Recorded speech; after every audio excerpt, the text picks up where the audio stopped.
আমি আজকে একটি পদ্মের টিউবার তুলব, তো সেই কারণে এই গামলাটাকে নিয়েছি। এতে অ্যাফেকশন 16-এর টিউবার আছে, তো প্রচুর অ্যাজোলা রয়েছে, সেগুলোকে পরিষ্কার করে নেব আস্তে আস্তে করে। তো আমি মোটামুটি অ্যাজোলাগুলোকে পরিষ্কার করে নিয়েছি। এবার প্রচুর জল রয়েছে এর উপরে, সেই জলগুলোকে আস্তে আস্তে করে পরিষ্কার করে নেব। তো আমি আস্তে আস্তে জল কেটে নিচ্ছি কিছুটা করে।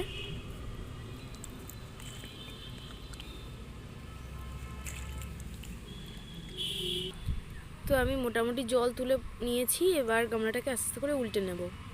গামলা ভারী হওয়ার কারণে আমি খুব একটা উল্টাতে পারছি না, হাতে ব্যথা হয়েছে, তো আমার মা গামলাটা উল্টে দিচ্ছে আস্তে আস্তে করে।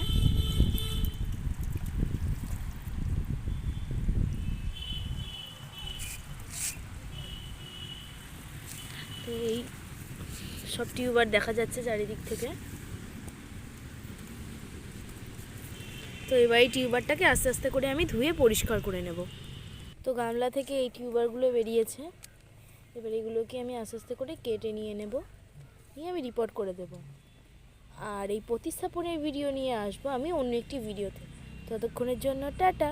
আর তোমরা যদি ফুয়াদ নার্সারি পেজটি ফলো না করে থাকো তাহলে অবশ্যই ফেসবুক থেকে দেখলে ফলো করে নিও, এবং যদি তোমরা ইউটিউব থেকে দেখো তাহলে অবশ্যই সাবস্ক্রাইব করতে কিন্তু ভুলবে না।